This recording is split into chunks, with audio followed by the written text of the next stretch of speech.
comme tey chinois yi boo jëlee en matière infrastructurelle. les plus grands projets. chinois yi ñoo ko réalisé.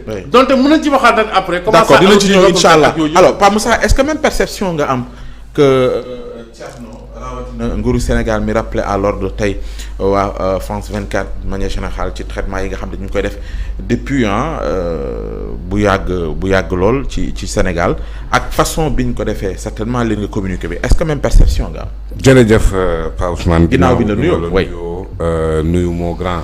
mon cher ami l'éminent journaliste Thierno Diop. xarañ sama waay donc di nuyu waale sénégalais yi nga xamante ne ñu ngi ñuy suivre fii ci sunu kër ndax sans limite léegi sunu kër la. bien sûr sunu yëf la donc maa ngi leen di nuyu bu baax. sénégalais yi nekk ci réew mi ak ci bitim réew yëpp di ñaan yàlla waxtaan wi doon njëriñu askan wi incha allah salaamualeykum donc. Ousmane sa question bi dafa am solo. parce que déjà xam nga France xëy na perception bi ñu am ci presse.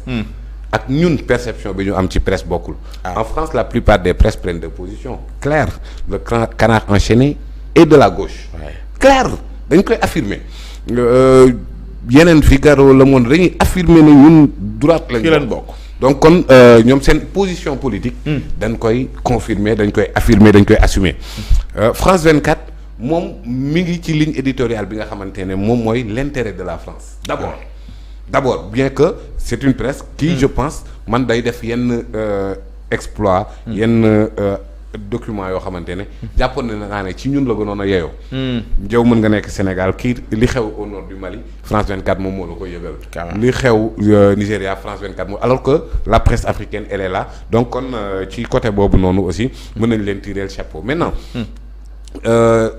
fi mu toll nii ci Sénégal foog naa acteurs politiques yi ñu interroger bëri na ah oui récemment def nañ benn document ak le président Macky Sall avant ça Khalifa Sall jël nañ ko jël nañ Ousmane Sonko la particularité de l'interview de Ousmane Sonko ci France 24 mooy en moins de 24 heures dafa def 1 million de vues musuñu ñu parle pas de la même chose gis même yàlla article bi France 24 def ci Birame Souleye Diop reportage bi la ñu wax c'est pas parce que interview Sonko du loolu tax de. waaw ñoo traité affaire Birame Souleye Diop. comme si di ko jéem a minimiser. alors que li Birame Souleye Diop wax dafa dangereux. waaw rappelé la quoi. waaw baaxee ko mu yaa ngi dégg léegi li ma bëgg a expliquer mooy. position France 24 mooy position bi nga xamante ne moom moo intéressé France te gis nga les rapports de la France-Afrique ce sont des rapports complexes. parfois compliqués. mu am ay rapports de force timides yoo xamante ne. mën na basculer du jour au lendemain te doo ci rendre compte man jàpp ma ne France 24 France a quelque chose contre le président Macky Sall. Récemment gis nga ko ak président Macron. ñu s'affronter ainsi de suite mais il y a une réalité il y a un contexte africain boo xamante ne. dafay imposer France 24 mu jël benn démarche. ban démarche je m'explique xam nga au début de la France-Afrique qui teniroon les rênes c'était le président El Hadj Omar Bongo. France moo ko installé au pouvoir France moom moo fortifié son régime mais à un certain moment donné dafa mel ni Omar Bongo moom moo doon jiite France bi Sarkozy ñëwee au pouvoir quelque temps après sous les indications du président Bongo beaucoup de ministres français Omar Bongo moom moo leen fal wala boog ils étaient venus prendre leur légitimité politique auprès du président Bongo bu ñëwoon France hôtelam les hommes politiques dañuy rang à la quête de la légitimité donc gis nga renversement de tendance boobu noonu. mooy ne France moom moo doon imposer des présidents au Gabon finalement c'est auprès du président gabonais que les hommes politiques français viennent prendre leur légitimité. boo ko contextualiser léegi loolu dafa léegi contexte bi fi mu toll nii moom mooy France pour ñu mën a maintenir benn leadership il faut ñu bàyyi xel. l'opinion publique africaine. boo xoolee le sommet de la France-Afrique gis nga format bi ko Macron andi woon. bu njëkk ba ay chef d'État ñoom ñoo doon dem taf yëngal nangam wax génn pour essayer de maintenir cette domination dont parle Thierno mais Macron dafa ñëw il a convoqué la société civile africaine. des gens hostiles toujours à la politique française en Afrique ñu ñëw jàkkaarloog moom ci benn sommet wax mu tàng jër Macron jël courage am ñëw joxe des éléments de réponse ainsi de suite alors là gis nañ ne la tendance dëgg mooy un sentiment anti-français par rapport ak ñoom seen démarche bi ñu doon doxalee France 24 ak yooyu ba fii nii nga xamante ne. léegi lu tax nga jàpp ni le fait que mu doon Ousmane Sonko. léegi doucement rek foofu laa ñëw ñu dàq leen Mali France 24 ak RFI dañ leen dàq Mali. dàq l'armée française dàq l'ambassadeur donc mu dese leen la porte d'entrée à l'Afrique muy Sénégal boo fa ñëwoon tamit di continuer ni nga doon doxale ñoom ñëpp dañ lay tegeewaat na le donc il faut que ñu adapté wu suivre africains yi surtout la jeunesse suivre leen ci seen logique et que seen logique c'était actuellement Pastef nee naa la léegi waa ji dafa am 24 heures def 1 million de vues donc loolu message la bu ñu leen lancé. message bi li ci nekk Birame Souleye il a fauté. À mon avis il a fauté et lui-même il reconnaît qu'il a fauté. Oui. Parce que def na vidéo jéggalu donc il reconnaît qu'il a fauté. Alors il a fauté France 24 mel ni dafa RFI ci benn article mel ni dafa ñëw ne non il n'a pas fauté dafa joxe opinion am ñu jàpp ko ce n'est pas ce qui s'est passé.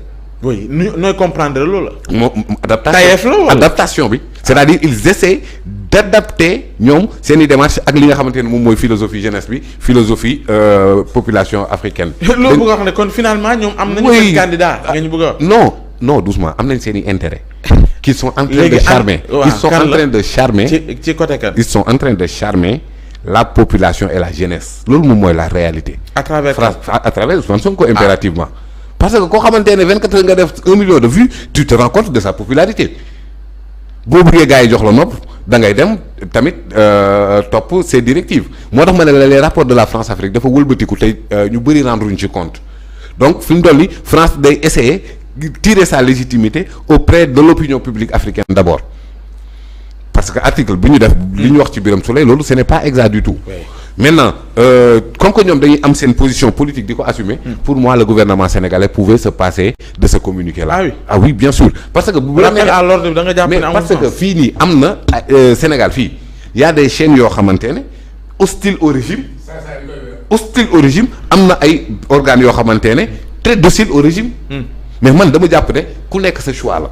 jarul xaste jarul xuloo RTS nii la mel diw ma leen nee la mel. mais jàppoo ne comme ni nga wax sànq nii bu fekkee ni ñoom dañoo def traitement boo xam te ne teguwul ci dëgg. que gouvernement bu Sénégal rappelé leen ne leen nañ fexe ba. non doucement. doucement pour man seen i position yu ñu affirmé seen responsabilité la seen choix la seen kii la. mën nga am droit de réponse def ko fa. yoon may na la ko mais pour man jarul comme nii ñu ko defee d'autant plus que. Ils ont la capacité am nañ sañ-sañu arrêter France 24 ans ak RFI fii ci Sénégal. Mais bien sûr. Pour moins que ça le signal de Walf a été coupé. Pour moins que ça oui bien sûr. Parce que ñoom ñoo wax ay intervention ay traitements yu subversifs ñoom ñoo ko wax. C'est un peu à peu près ce qu'ils avaient reproché à Walf. Sauf que Walf dañoo dagg signalam nañ dàq France 24 nañ dàq RFI.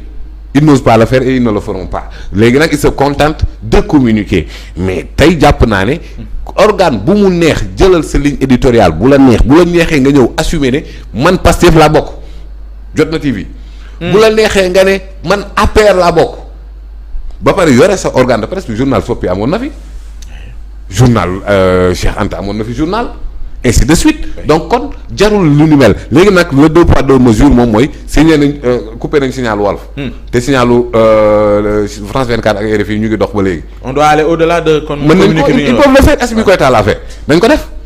alors donc kon comme que dañoo nekk ci logique gu ñoom defante.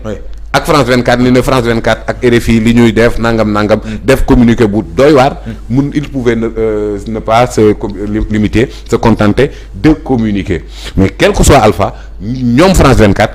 li ñu xam xel mooy. la réalité politique Ousmane Sonko. mu ngi fi mënuñoo continuer di def nañ daal def. ci ay ñoom am nañu fi yàggoon a am ces genres d'idéologie nationaliste anti-France parfois panafricaniste. revendiquer souveraineté ni ko Ousmane Sonko di defee mais loolu bu amaan da ngay gis ne France 24 RFI comme ni ko Thierno waxee nekk le bras armé diplomatique de la France dañuy ñëw jàkkaarloo ak yow. tey jii Ousmane Sonko il n'a pas dit France dégage parce que dama gis ñu bëri di def tamit amalgame bu mel wala tappale bu ni mel. en tout cas yàgg naa wane ni musul ànd ci accord de partenariat économique. c'est son droit le plus absolu. musul ànd ci c'est-à-dire France na muy nootee Afrique. asphyxier son développement. musu cee ànd. mais li ma bëgg a wax mooy. France dégage. ak Pastef bokkuñu. France dégage plateforme la. plateforme boo xamante ne waxul ne dama bañ France. dafa ne ci benn programme parce que je suis témoin. je suis membre fondateur ba ñuy teg frappe boobu noonu bokkul woon dara ak dañoo bañ France français dégage li mu doon wax mooy pour la souveraineté monétaire. France na génn suñu conseil d'administration. France na seppi loxoom ci franc CFA. mais waxin bi avec le fougue de jeunesse moom moo andi. ñu ne France dégage mais la structure ne s'appelle pas comme ça y compris bon dafa bëri amalgame ñu naan ki doon wax France dégage moo dem France 24 waxuñ loolu dina ñëw ci pàcc boobu surtout ci interview bi moom Ousmane Sonko bi nga xam te ne sànq ba léegi yaa ngi koy laal oui Thierno maa ngi gis ci speech yu Pa Moussa mu mel ni am na ci yoo xamante ne xëy na da nga cee àndul wala ay précisions yoo ci mën a indi laataa ñu avancé. ci li wax sànq ci traitement beeg ya ci aju. est-ce que du ñu respecté Sénégalais yi tuuti itam ci dëkk bi. mooy. jàpp ne Sénégalais itam am nañ tuuti intelligence. xam nga bu ñu toogee ba tey naan